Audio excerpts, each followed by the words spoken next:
అప్పుడా సన్యాసి, రాజా, నేను తపస్సుకి సంబంధించిన ఒక మహాకార్య దీక్షను చేయడానికి నిర్ణయించుకున్నాను.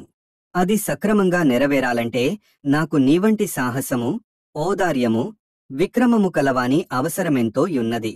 నీ నుండి ఆ సహాయమును కోరుకునుటకే ఇలా చేశాను అన్నాడు. నేను చేయవలసిన పని ఏమిటి? అడిగాడు విక్రమాదిత్యుడు. రాబోవు బహుళ పక్షమునాటి అమావాస్య రాత్రి నేను తపస్సు చేసే చోటుకి ఆయుధములు మాత్రమే కలిగియుండి ఒంటరిగే రావాలి. వచ్చి? అడిగాడు విక్రమార్కుడు.